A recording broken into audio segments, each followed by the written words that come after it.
Muy buenos días a todos, ¿cómo están? Buenos días, doctor. Bueno, entonces, Buenos días, doctor Tello. dígale buenos días. Entonces, hoy ¿Me escuchan? ¿Me escuchan bien? ¿O me conecto desde el teléfono? sí, la estamos escuchando como entrecortada.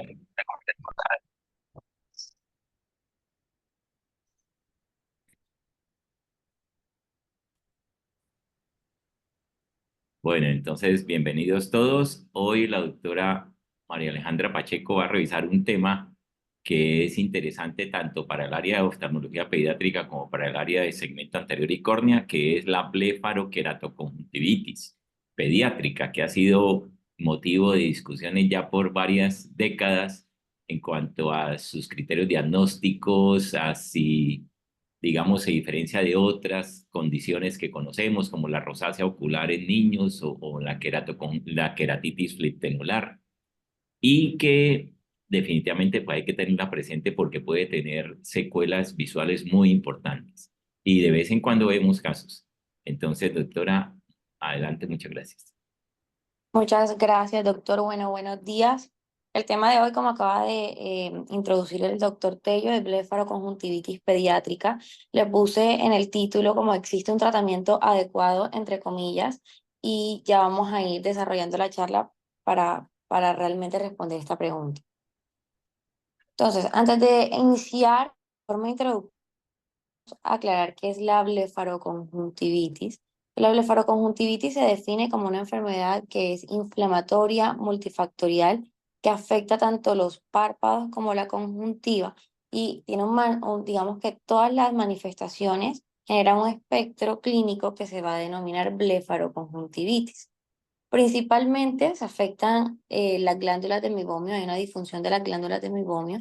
Sin embargo, hay otros signos y síntomas que pueden irse desencadenando de esto. Entonces, acá podemos encontrar collaretes en las pestañas, chalación, conjuntivitis foliculares. Podemos incluso llegar a neovascularizaciones e infiltrados subepiteliales que pueden generar a una ambliopía. Y de aquí la importancia de hacer un diagnóstico temprano de la enfermedad. Entonces, según los artículos, se dice que hay una falta de consenso realmente entre los oftalmólogos pediatras y en general en los oftalmólogos, ya sea corneólogos, oftalmólogos generales también, incluidos dentro de mi comentario, sobre un enfoque que sea sistemático para poder controlar la blefaroconjuntivitis, ya que es una enfermedad que es crónica y que hay casos que se hacen mucho más difíciles de tratar cuando hay comorbilidad con rosácea ocular, como lo acaba de decir el doctor Tello, o como cuando hay infestación por Demodex, o cuando hay malos hábitos alimenticios, que realmente tiene o influye muchísimo en el desarrollo y en el mejoramiento de la enfermedad. Entonces, el día de hoy traigo este artículo que me lo compartió el doctor Tello. Es una revisión sistemática de varios artículos donde nos hablan de la blefaroconjuntivitis en niños, el tratamiento, los Doctora, antibióticos. doctora María Alejandra, qué pena que me atreves ahí. Bueno, digamos que este es un capítulo complejo, ¿sí? Entonces, con un espectro muy amplio, desde la blefaritis que vemos con la blefaritis anterior o posterior, con los chalácenes, los orzuelos, a una blefaroconjuntivitis que ya tiene manifestaciones en conjuntiva. Pero aquí vamos a hablar de otra que es una fase más severa, que parece que es una entidad, digamos, independiente de la rosácea ocular como tal, pero se parece, se sobreponen bastante, que es la blefaroqueratoconjuntivitis. Entonces, el término querato es importante porque significa que la córnea también está ya comprometida y es la que tiene el mayor riesgo de tener algún tipo de daño en la córnea, de fliténula corneal, de neovascularización, de leucoma, de opacidad. Entonces, simplemente era eso, que el término querato es importante, o sea, blefaroqueratoconjuntivitis. Sí, así es. Entonces, bueno, así tal cual como lo dijo el doctor Tello, o sea, no solamente hay un compromiso de los párpados y un compromiso, pues sí, de la disfunción de las glándulas de meiomio, sino que termina comprometiéndose la córnea. Por eso realmente tenemos que darle la importancia. Ahora, Vamos a hablar del tratamiento que se le va a dar a esto según el consejo, pues digamos, según lo que ha estado publicado en diferentes artículos, que no solamente nos hablan de tratamientos tópicos, sino también de antibióticos orales, de suplementos nutricionales, de inmunosupresores. Y en este artículo inician hablando que la blefaritis y los chalazion crónicos y recurrentes en los niños son más comunes de lo que realmente uno piensa y aún así no son diagnosticados de forma correcta o de forma temprana y que asimismo no son tratados de la mejor manera. Entonces ahí es donde vamos nosotros, donde debemos entrar nosotros como corneólogos, porque cuando estos pacientes le llegan a los pediatras, ellos ya no los tienden a remitir de forma tardía cuando ya tiene lesiones en la córnea o cuando el paciente ya generó un astigmatismo o ya generó, o bueno, o está ya a generar una ambliopía. Entonces, dentro de este artículo que les acabo de comentar, se ha informado en uno de ellos, en uno de los estudios que ellos incluyeron, se ha informado que la blefaroqueratoconjuntivitis es uno de los diagnósticos pediátricos más comunes remitidos al servicio de córnea durante un periodo de 6 años. Entonces, la incidencia de esto, pues realmente es un problema que es bastante común, que afecta entre el 39 al 47% de la población general. El 60% de los pacientes que acuden a consulta pueden tener algún tipo de alteración de tipo blefaritis y afecta a todas las edades. Hablando específicamente de la blefaroqueratoconjuntivitis, puede tener un inicio más común entre los 4 y los 5 años de edad y un inicio de remisión a los 2, 3 años después aproximadamente. Entonces, la incidencia sería entre los 6 y 7 años que nos lo remiten al corneólogo. Entonces, lo que les estaba diciendo, es muy importante que los pediatras hagan una remisión temprana al corneólogo o los pediatras también, aquí no solamente incluimos a los oftalmopediatras, sino a los pediatras que también nos remiten pacientes y que muchas veces hacen un mal diagnóstico y dicen que tienen conjuntivitis crónica esos pacientes o conjuntivitis recurrentes. Entonces, también es no solamente hacer un consenso con los oftalmopediatras, sino también educar a los pediatras en mandarnos estos pacientes temprano. Entonces, todo oftalmopediatra y todo oftalmólogo debe sospechar de que estamos frente a una posible blefaroqueratoconjuntivitis cuando los pacientes tienen chalación recurrentes, cuando son chalación múltiples, cuando el paciente se queja de fotofobia o cuando estos niños se están quejando de sensación de cuerpo extraño, que realmente no es algo tan común que un niño se esté quejando de esto, ¿no? A menos que pues tenga una alergia ocular asociada. Entonces, como ya les había dicho, en los casos graves ya no los terminan derivando al corneólogo cuando ya en la mayoría de los casos ya tienen afectación corneal. En cuanto a los datos demográficos, se dice que los niños asiáticos tienen mayor prevalencia de la blefaroqueratoconjuntivitis más grave, donde hay ulceraciones marginales corneales y neovascularizaciones. Y uno de los estudios informó que los fenotipos graves en los niños que son blancos en el Reino Unido estaba asociado a alteraciones corneales en el eje visual y también a perforaciones corneales. En cuanto a la revisión sistemática, no se encontró ningún estudio que hablara de predilección sexual. Entonces, por lo tanto, no hay predilección entre hombres y mujeres acá. En cuanto a la fisiopatología, pues sabemos que hay un exceso de la producción de la grasa en las glándulas de meiomio principalmente, y esto va a producir un aumento de triglicéridos, de estrés de colesterol, y esto va a ocasionar un acúmulo de los gérmenes ya sea Staphylococcus aureus, el Propionibacterium acnes, el Staphylococcus coagulasa negativa, Corynebacterium, y todos estos van a generar una enzima, sí, van a liberar una enzima para degradar esos triglicéridos y esos esteres de colesterol que se llama la lipasa.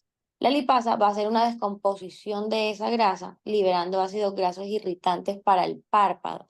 Pero entonces aquí entra el juego muy importante, que no es solamente para el párpado, sino que se puede también ya generar una inflamación en la córnea, generando un panus corneal, una neovascularización corneal, llevando a una úlcera corneal Y como se afecta también la película lagrimal, entonces los pacientes van a presentar ojo seco a temprana edad y esto también nos puede llevar a opacidades corneales. Además, que se pueden sobreinfectar, entonces ya aquí pasamos a casos más graves, donde se asocia a, por ejemplo, infestación con Demodex. Entonces, la blefaritis como tal, blefaritis solas, sabemos que se clasifican en blefaritis anterior y en blefaritis posterior, esto de acuerdo pues a la zona que se encuentra afectada. Me pareció importante mencionarlo acá como un recorderis. Las anteriores, esto es cuando hablamos de que hay una afectación en la parte externa de los párpados, en donde se implantan las pestañas, y la posterior, cuando hay una afectación de las glándulas de meiomio en la parte interna de los párpados. Hablamos de que hay una alteración mixta cuando ambas están coexistiendo y podemos hablar que hay agudas y crónicas. Hablamos de agudas cuando es menor de 3 semanas y crónicas cuando persiste más de esas 3 semanas e incluso que puede persistir durante meses o años. En cuanto a las características clínicas, los pacientes van a presentar fotofobia, van a presentar prurito de diferentes grados, enrojecimiento, ardor, dolor ocular y lo más importante es que van a tener chalación a repetición. Y no solamente a repetición, sino que pueden presentar múltiples chalación. Entonces, esto de acá es muy importante dentro de las características clínicas y es la presentación de cilindros y de collaretes, que realmente es diferente. Uno, usualmente cuando está en su práctica clínica, uno describe cilindros y collaretes, pero realmente no se pone a analizar qué es lo que estamos viendo en la biomicroscopía. Cuando hablamos de cilindros, estamos hablando específicamente de estos, valga la redundancia, el cilindro o estas formaciones tubulares que están enrollando completamente la pestaña. Casi siempre, casi en un 90 y pico% se puede estar relacionando con la aparición de Demodex, que no solamente se encuentra en las pestañas, sino que también los podemos encontrar dentro de las glándulas de meiomio. Y encontramos también los collaretes, que cuando hablamos de collaretes, hablamos específicamente de la descamación que hay en la piel, que forma eh, eh, estos, bueno, se llaman collaretes porque ellos están formando un collar alrededor de la pestaña, pero si se dan cuenta, el collar es más delgado, no es muy diferente a la forma tubular de los cilindros. También podemos encontrar la disfunción, y principalmente esto, la disfunción de las glándulas de meiomio, que hace que la producción que ellas tienen de su secreción sea más espesa.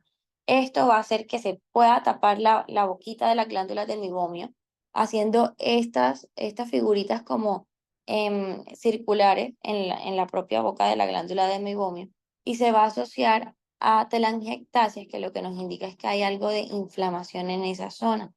Además, se puede relacionar a márgenes palpebrales irregulares en los pacientes, a madarosis cuando los pacientes se están tocando y frotando mucho las pestañas también. Entonces, en cuanto a las características corneales, ya acá la inflamación nos va a generar una disfunción en el limbo del paciente y esto nos puede ocasionar un panus corneal. Entonces ya sabemos que el panus corneal es una opacidad, es decir, como que la conjuntiva quiere tocar o subirse sobre esa córnea y va a haber una neovascularización en esa área también. Podemos encontrar infiltrados subepiteliales en diferentes áreas de la córnea, no es específicamente ni superior ni inferior, esto lo podemos encontrar en cualquier parte de la córnea. Sin embargo, cuando son centrales, nos puede generar una ambliopía en los niños, sabiendo que ellos están en un estado de desarrollo visual. También se puede relacionar a queratopatías puntiformes, a ojo seco, y esto puede ser tanto simétrico, asimétrico, casi siempre es asimétrico, pero se describe en los artículos que es de forma bilateral. En cuanto a la conjuntiva, los pacientes pueden presentar también una conjuntivitis folicular. Esto casi siempre es cuando hay unas exacerbaciones agudas y se tiende a confundir con conjuntivitis virales, con conjuntivitis alérgicas. Sin embargo, acá yo traje como un recorderis de unas diferencias. A veces nosotros en la práctica clínica estamos hablando de papilas, estamos hablando de folículos y bueno, me pareció muy importante que hagamos el recorderis entre las diferencias que hay entre las conjuntivitis papilares y las conjuntivitis foliculares. Estamos hablando de papilas cuando encontramos unos nódulos aplanados de vasos sanguíneos que hacen un patrón de mosaico en la conjuntiva tarsal superior e inferior. Casi siempre se pueden notar muchísimo más prominentes en el tarso superior.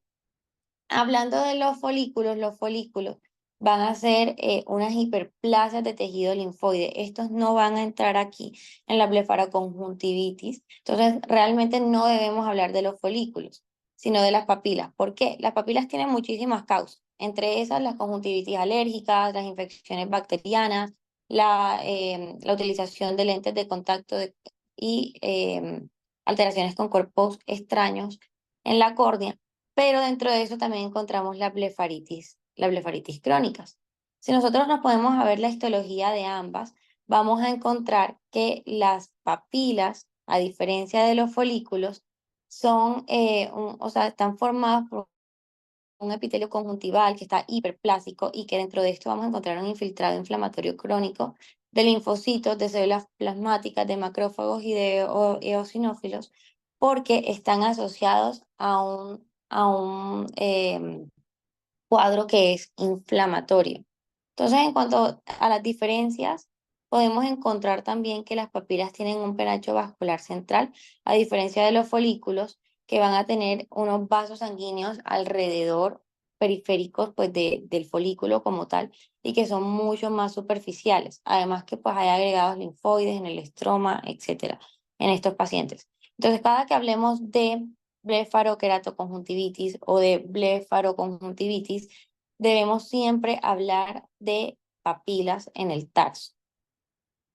También se pueden encontrar chalación en estos pacientes, esto es lo más recurrente o lo que nos puede indicar que estamos frente a un paciente que tiene una blefaroconjuntivitis o una blefaroquerato, o que puede estar propenso a una blefaroqueratoconjuntivitis. Y los chalación son simplemente, o no es más que una inflamación granulomatosa crónica que van a ocasionar una obstrucción y retención de las secreciones de las glándulas de meiomio. Esto es lo principal. Es decir, se puede afectar la boquita de la glándula de meiomio, ya sea por obstrucción de la misma secreción que está espesa y que es en producción abundante, o que haya una inflamación en esa boca de la glándula de meiomio. La glándula sigue produciendo su secreción habitual, pero no tiene manera de sacarla. Entonces, esto lo que va a hacer es que se produzca ese chalación, que produzca una acumulación de esa secreción. Por lo tanto, el paciente casi nunca se queja de dolor, sino que se queja de otro tipo de molestias como pesadez en el párpado, como irritación y coloración alrededor de la lesión. Pero estos pacientes no les duele el chalacio. Entonces, no solamente estamos hablando de la obstrucción como tal, sino de las infecciones previas que pueden haber. ¿Por qué? Porque las infecciones a su vez causan inflamaciones secundarias y esto también nos puede tapar la boca de la glándula de meiomio. Se asocia muchísimo a condiciones dermatológicas como por ejemplo rosácea y dermatitis seborreica. Entonces, cuando estos chalación están a repetición, se asocia mucho la infestación con ácaros como el Demodex. Entonces, en el artículo nos hablan que el Demodex puede estar no solamente en la base de las pestañas, sino que también pueden estar mucho dentro de la glándula de meiomio, y que a pesar de que encontramos dos tipos que principalmente afectan las pestañas en la blefaritis, como el Demodex folliculorum y el Demodex brevis, el que más está implicado en los chalación recurrentes en la blefaritis posteriores, en la blefaroqueratoconjuntivitis crónicas, es el Demodex brevis, que aquí podemos verlo en el video, cómo camina en las pestañas. Me pareció muy interesante mostrar este video realmente. Y hay un estudio que muestran dentro de esta revisión sistemática que destaca que la prevalencia del Demodex brevis en casos pediátricos de chalación recurrente es digamos que es el que más prevalece. De hecho, nos hablan en ese estudio que hay una demodicosis en el 70.2% de los niños que tienen chalación a repetición, a comparación de un 13.3% de los controles de los niños que no tienen chalacio. Entonces hay una diferencia entre estos dos. Más que todo es tanto de de la preferencia que tenga este parásito como de las características anatómicas. El folliculorum es un poco más grande, de hecho tiene una medida de 0,3 a 0,4 milímetros de longitud, a diferencia del brevis que tiene como una medida entre 0,2 a 0,3 milímetros de longitud. Y en cuanto a a las preferencias, nos dicen que el Demodex folliculorum es más preferente a los folículos pilosos, a diferencia del brevis, que prefiere más las glándulas sebáceas. Ahora, se asocia muchísimo el Demodex folliculorum con la blefaritis y las rosáceas, y el brevis con las disfunciones de las glándulas de meiomio y el síndrome de ojo seco. Entonces, en cuanto al tratamiento que nos hablan en el artículo, según pues la revisión que se realizó, nos dicen que lo más importante destacado en todos esos artículos es que la familia o el acudiente de los niños que tengan blefaroqueratoconjuntivitis deben comprender que esto se trata de una inflamación que es crónica. ¿Qué quiere decir esto? Que hay remisiones, hay exacerbaciones, que esto es algo que lleva tiempo y que a pesar de que el niño esté sintiéndose mejor, que ya no tenga síntomas, no significa que pueda volver a recurrir. Por lo tanto, debe estar acudiendo a controles, tal cual como se lo vamos a indicar nosotros. ¿Cuál es el objetivo principal del tratamiento? El objetivo es mantener controlada la disfunción de las glándulas de meiomio, tenerlas abiertas, limpias, para que no haya acumulación de la grasa en ellas y asimismo no haya acumulación de las bacterias que producen la lipasa, la degeneración de los ácidos grasos y que no haya inflamación posterior. Entonces, lo principal que todos recomiendan es el uso de las compresas calientes en el margen de los párpados durante aproximadamente unos minutos, 2 veces al día como mínimo. Como estamos hablando de niños, los niños pues sabemos que no se van a dejar tapar los ojos durante unos minuticos con las compresas calientes. Entonces lo que recomiendan es precisamente que les tapemos un ojo primero, los distraigamos con dispositivos electrónicos, ya sea el celular, el iPad, o que estén jugando con un ojito tapado con la compresa caliente y que luego se destape ese ojo y se tape el otro y lo hagamos de forma intermitente y que, bueno, se haga 2 veces al día. Aparte de eso, se recomiendan realizar masajes en el margen palpebral con presión que sea firme. ¿Cómo se recomienda estas masajes en el margen palpebral? Primero, se recomienda que sea después de la utilización de las compresas calientes. Y segundo, que se haga una forma circular de abajo hacia arriba en el párpado superior y de arriba hacia abajo con el fin de drenar las glándulas de meiomio. Esto hacerlo todos los días de 30 a 60 segundos aproximadamente. Bueno, esta parte del champú de bebé, sí es algo es algo, digamos que controversial entre los oftalmólogos. Nosotros en la práctica clínica recomendamos, vemos que recomiendan mucho el champú de bebé para la limpieza de los párpados. Entonces, ¿qué es lo que sabemos del champú de bebé? El champú de bebé, si nosotros lo diluimos, va a eliminar los residuos aceitosos. Entonces, bueno, sabemos que lo principal es la difusión de las glándulas de meiomio que tiene acúmulo de grasa y esto nos conlleva todo lo demás. Entonces, el champú de bebé sí nos ayuda a eliminar esos residuos aceitosos, por lo tanto nos ayuda a eliminar todos los gérmenes que se puedan acumular aquí como el Staphylococcus aureus, el Propionibacterium acnes, las levaduras, hongos, Demodex, bueno, todo lo que ya mencionamos anteriormente. ¿Cómo lo recomendamos? Diluir una pequeña cantidad de agua tibia con una gotica de champú para que realmente no sea tanto. Humedecemos una grasa, un pomis y debemos frotar de adentro hacia afuera por lo menos 2 veces al día y enjuagar. Sin embargo, aquí va lo controversial. El champú de bebé no tiene ni árbol de té, ni está realmente hecho para eliminar ni el Demodex, ni ninguna de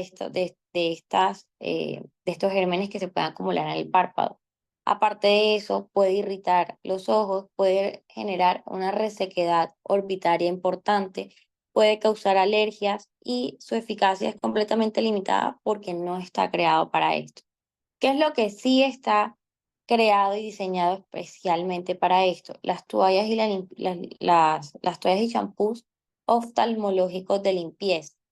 En el artículo nos mencionan al Cliradex. El Cliradex es un medicamento que no encontramos de venta libre en Colombia, se puede encontrar en páginas tipo Amazon y no los puede comprar, pero no es algo que nosotros le podamos recomendar al paciente, porque no los da el seguro, no, bueno, ninguno de estos realmente los da el seguro, pero no es fácil la adquisición. ¿Por qué lo recomiendan en el artículo? Porque este medicamento contiene terpinen. El terpinen es un ingrediente potente que se encuentra en el árbol de té y sí nos ayuda mucho a combatir estos gérmenes y sobre todo el Demodex. Sin embargo, de todos estos medicamentos que estoy poniendo acá, que son los medicamentos que nosotros tenemos relación con ellos, solamente de lo que yo investigué, solamente pude descubrir que el Sprainer es el único que tiene el terpidem. Los demás tienen otros componentes, sí sirven, no digo que no, pero el Sprainer es el único que lo tiene. Entonces esto haría que tal vez nos sirva mucho más pues, para la blefaroconqueratoconjuntivitis. ¿Cómo se debe utilizar? 2 veces al día Doctora María durante... Alejandra, perdón, me le atravieso un momentico. Sí, eso es cierto. Lo que pasa es que el Blefadex contiene otros extractos que es producto de una investigación de la Universidad del Norte con la Clínica Oftalmológica del Caribe, que también tienen efecto acaricida. Entonces tiene extracto de jengibre y extracto de otra planta, ya no me acuerdo cuál. Ellos hicieron pruebas con muchos extractos y encontraron que esos eran acaricidas también. Entonces por eso lo hicieron. Entonces ese sí es hecho aquí en Colombia, pero tiene, digamos, aunque no hay publicaciones, sí hicieron el estudio para lanzarlo. Entonces realmente sí parece tener también ingredientes acaricidas. Sí, sí, no, de que los tienen los dos, o sea, tanto el Blefadex como el Blefagel sí lo tienen, No, pero no, no, no, según, no, no, el ¿no? Blefagel sí es simplemente limpieza, no más. El Blefagel Ah, es solamente un gel de limpieza sin ningún ni antibiótico, acaricida. ni no. El Blefadex sí tiene la acaricida. Ah, ok, listo, gracias, doctor. Entonces, bueno, para terminar, en cuanto a las toallas y los champús de limpieza, como tal, el uso del aceite de árbol de té, que es el que mencionan en el artículo, no hay estudios realmente relevantes en blefaroqueratoconjuntivitis en niños. En cuanto a los lubricantes son también bastante importantes. Muchas veces en la práctica clínica nosotros no vemos o no ordenamos lubricantes a los niños, sino que les mandamos estos otros medicamentos. Pero yo quiero hacer énfasis en los lubricantes.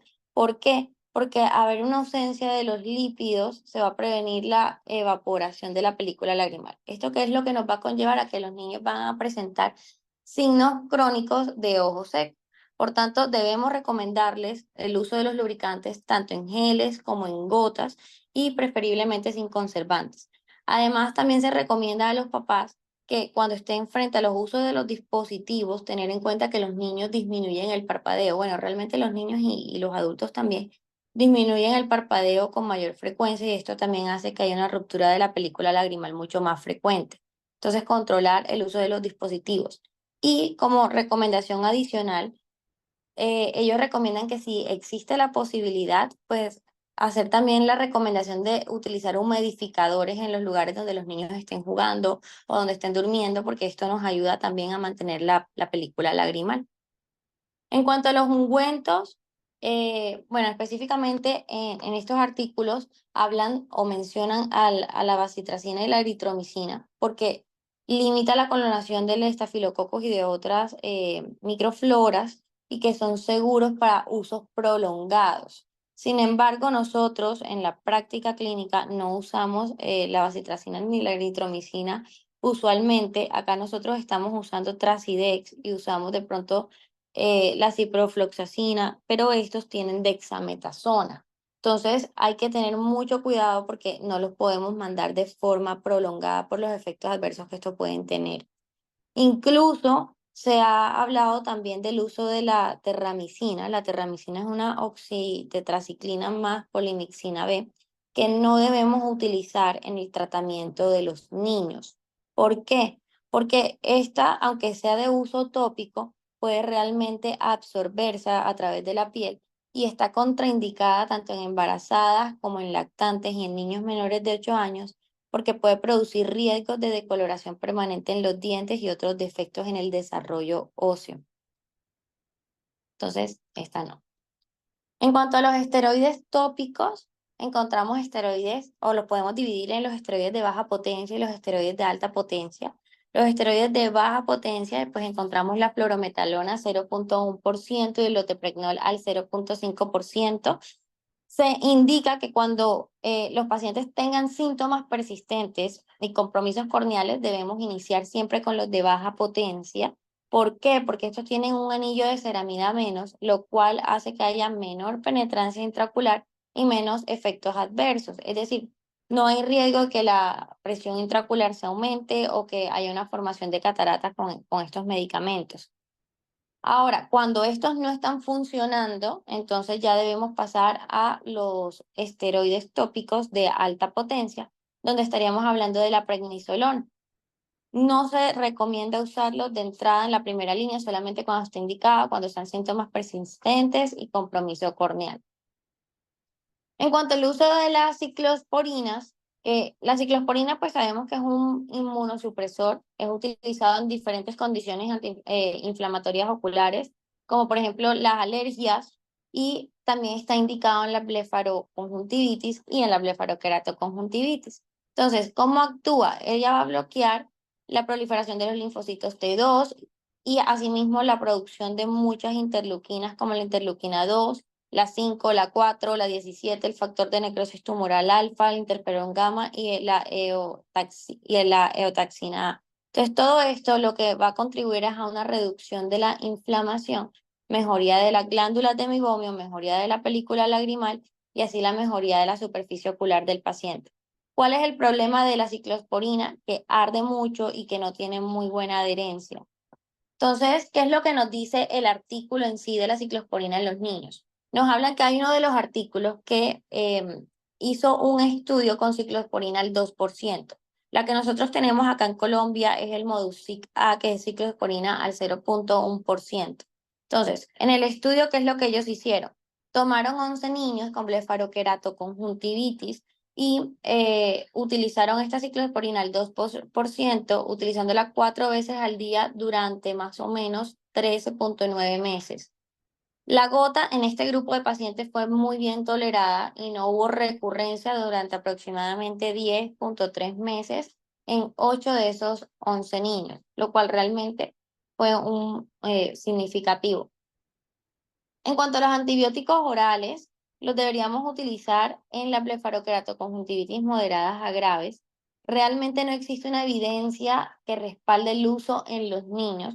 Sin embargo, nos hablan de la doxiciclina y la eritromicina.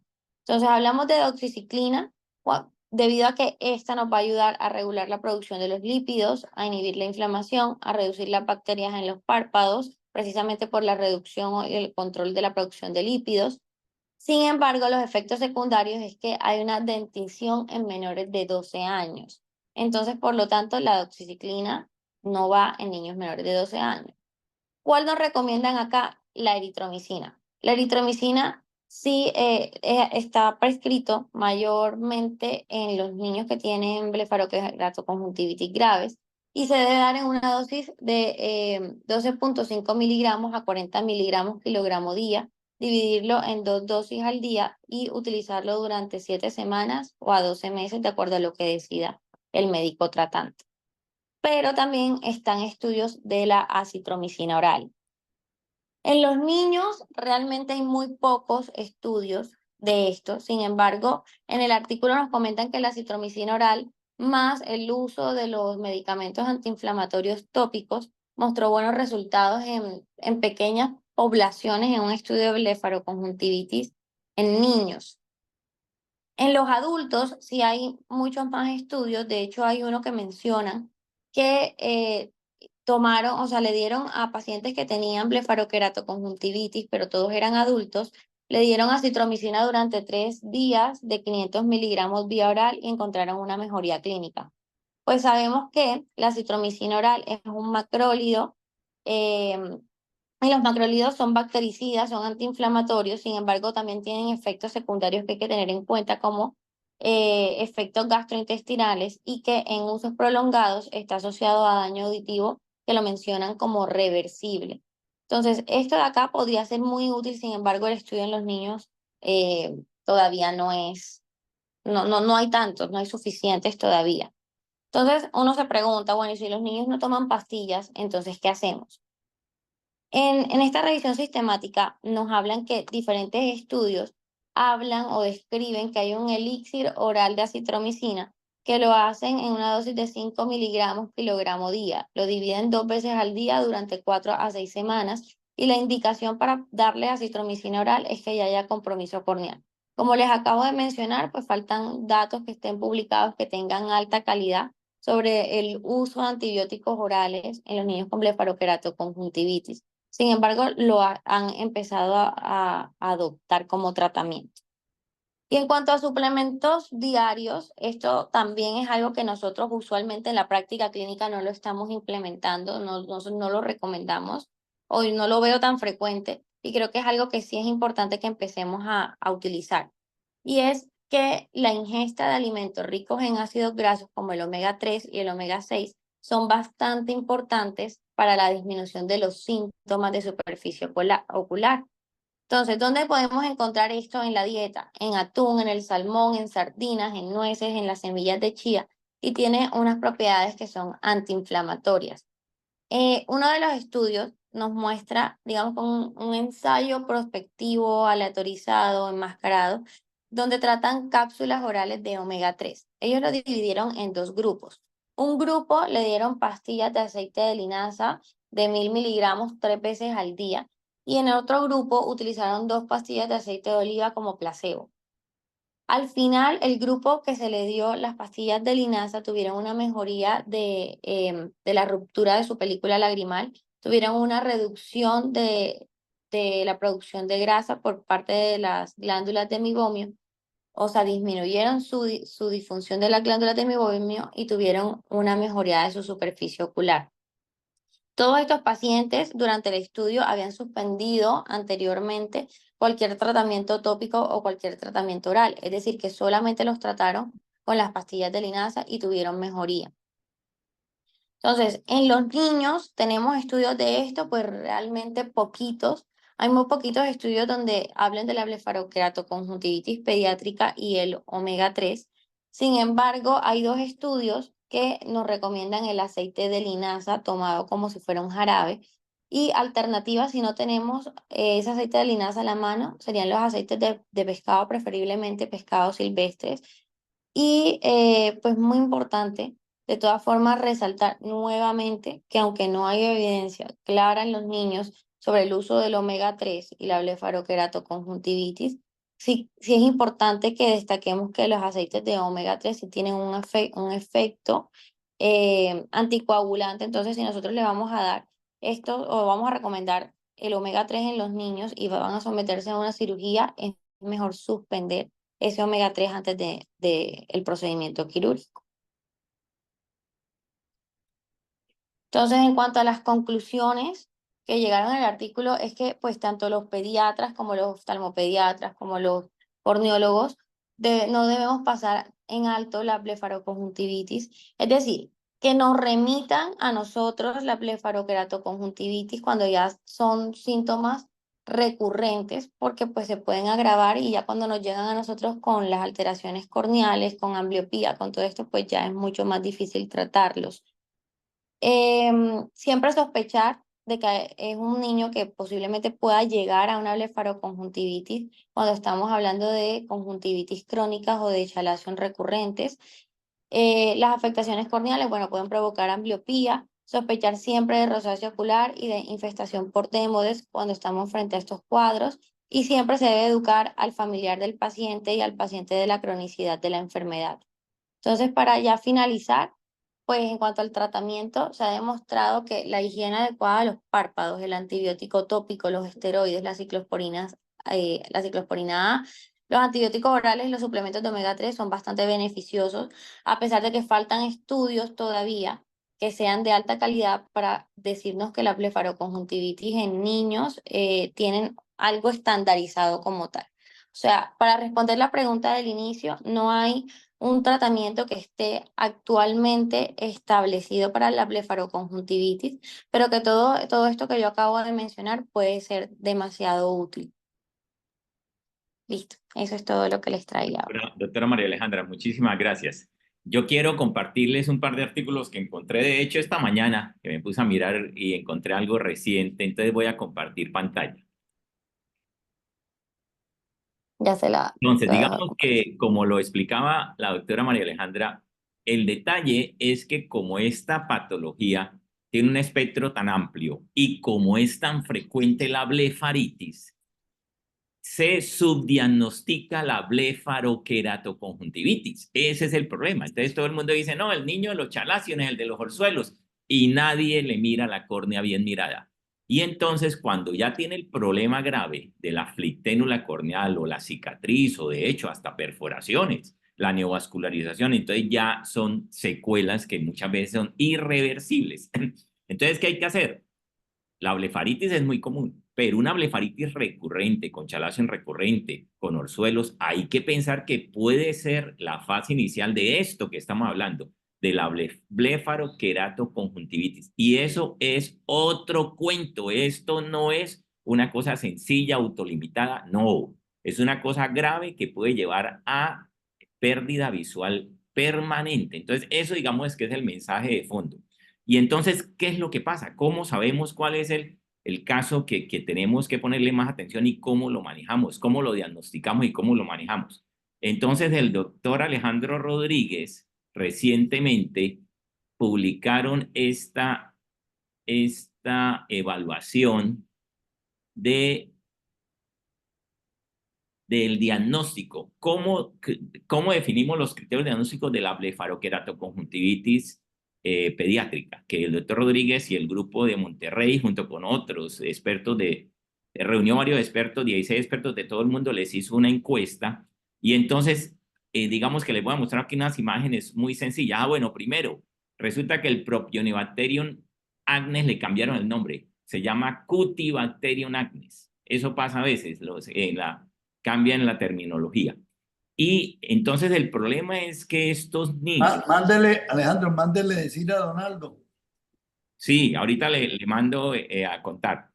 Entonces resulta que estos niños que tienen tendencia por múltiples factores a tener obstrucción de la glándula de Meibomian, como lo comentaba la doctora, tienen un aumento de la población de estafilococo y de Cutibacterium. ¿Y cuál es el problema? Que esos microorganismos producen exotoxinas, como ya lo dijo la doctora María Alejandra, y además lipasas. Y esas exotoxinas y lipasas generan un cuadro inflamatorio ahí en el borde del párpado que se va para la superficie ocular. Pero además parece que hay una reacción inmune exagerada a ciertos antígenos de las bacterias. O sea, no es solamente la invasión bacteriana, realmente no es tanto la invasión bacteriana, sino la reacción inflamatoria que causa tanto por las exotoxinas y las lipasas como por la exagerada reacción inmune que generan sus antígenos. Entonces, digamos que, ¿qué es lo que ellos sugieren después de hacer el análisis? Que en todo niño que tengamos chalación recurrente, irritación ocular, lagrimeo, problemas de sensibilidad crónica en los ojos, molestias crónicas, fotofobia, sensación de cuerpo extraño, mala visión y ojo rojo, y que tengamos además hallazgos de una meibomitis, de infusión de glándulas de meibomio, inflamación del párpado, chalación, orzuelo, eritema, y que en la conjuntiva haya ya algo de hiperimia conjuntival, conjuntivitis, que realmente puede ser folicular o papilar. Han encontrado de ambas. De hecho, más folicular.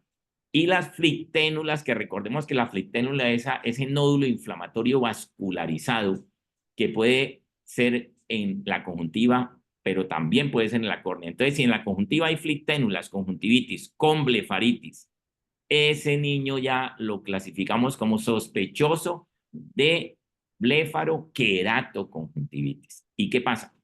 Que en esos casos hay que evaluar los tratamientos sistémicos. Como menciona la doctora María Alejandra, eso está en mucha discusión, pero la balanza se está inclinando a que sí, a que hay que dar tratamiento sistémico. En general, ya veremos un estudio de unos colegas de Turquía reciente en donde muestran cómo le están haciendo. ¿Y qué pasa? Que estos sospechosos se vuelven un diagnóstico definitivo de queratoconjuntivitis, blefaroqueratoconjuntivitis cuando tiene infiltrados corneales, vascularización corneal, adelgazamiento corneal, flicténulas corneales, o cicatrización o úlcera o panus, pero también si hay queratitis punteada. Entonces, por eso les insistía que siempre a estos niños hay que mirarles la córnea, teñirlo y mirarle. Si se encuentra queratitis punteada, ya con eso tenemos el diagnóstico de blefaroqueratoconjuntivitis. Queratoconjuntivitis. Entonces voy a mostrar unas imágenes porque una imagen vale más que 1000 palabras.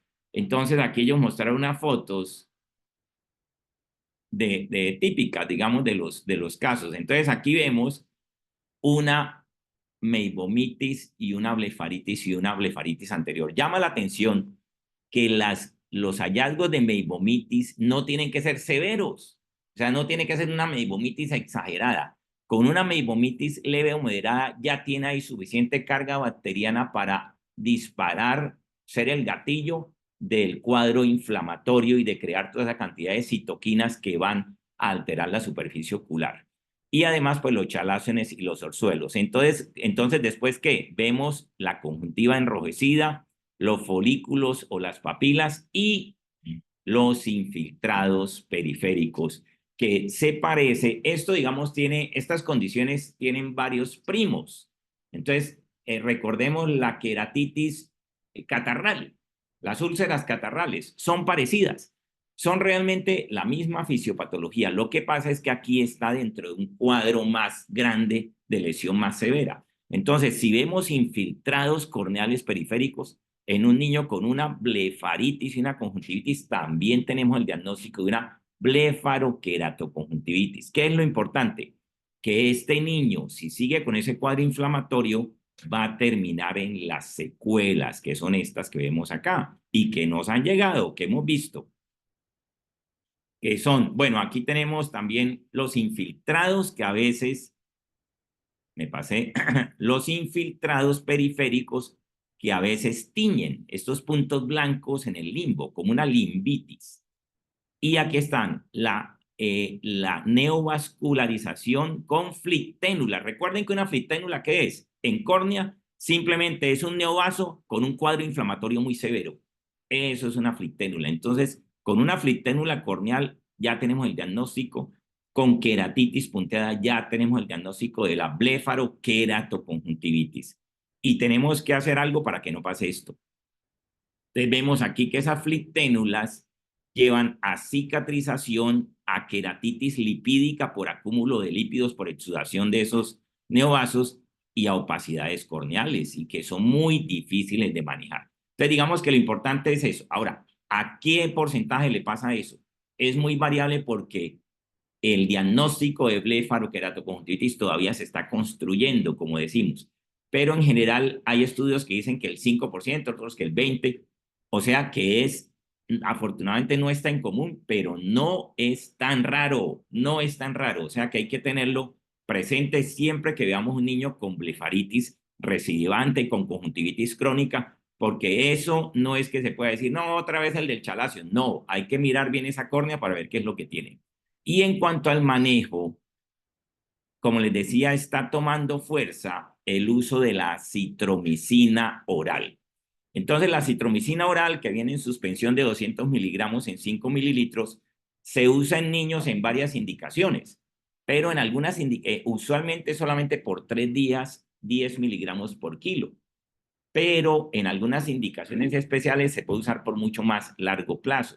Entonces, los niños con el síndrome que tienen bronquiectasias, se me olvida el síndrome este del páncreas, que hacen problemas de bronquiectasia. bueno, hacen infecciones recurrentes. Desde hace unos 10 años les están dando acitromicina a largo plazo y se ha visto que es bien tolerada, con dosis bajas, o sea, de 5 miligramos día, una sola dosis al día.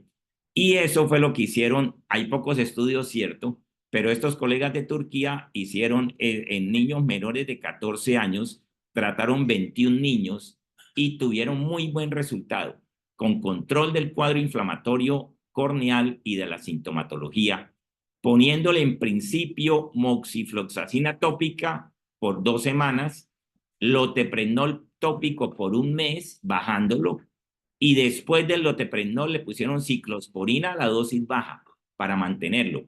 Una alternativa, por supuesto, que tenemos acá para la ciclosporina tópica podría ser el tacrolimus tópico al 0.03. Pero adicionalmente a los que tenían hallazgos de blefaritis difusa posterior y anterior, conjuntivitis, flicténulas conjuntiviales o corneales, limbitis, neovascularización o úlcera, le pusieron oral 5 miligramos por kilo, dosis única de acitromicina por al menos 4 semanas y hasta 10 semanas. Y en este grupo de niños, que no es tan pequeño, porque esta enfermedad tampoco es tan común, de 21 niños tuvieron muy buenos resultados. Otra alternativa que se ha explorado, que no ha sido muy popular, pero que veo que tiene algunos estudios, es utilizar la acitromicina tópica. Nosotros tenemos acitromicina tópica. Ofta tiene el Maibo, que es acitromicina al 1.5%. Entonces le dieron una gota 2 veces al día por 3 días, en ciclos de 3 días, cada 10 días, por varios ciclos durante 2 meses. Y con eso también tuvieron un resultado bastante bueno. O sea que la acitromicina es promisoria. Entonces, bueno, no, pues eso era lo que quería como comentarles. Doctora María Alejandra, muchísimas gracias. Y de verdad que es definitivamente, aunque la mayoría de las blefaritis son leves y no traen esta consecuencia, tenemos que tenerla en el radar porque algún pequeño porcentaje puede tener la complicación corneal y ya se nos convierte en esto, que es otro engendro. O sea, la blefaroqueratoconjuntivitis es otra condición totalmente diferente en sus secuelas a la blefaritis común y corriente. Bueno, no sé si alguien tiene algún comentario. Muchas gracias a los dos. Bueno, muchísimas gracias, doctora Alejandra, y feliz día para todos. Gracias, feliz día a todos. Buenos días, gracias.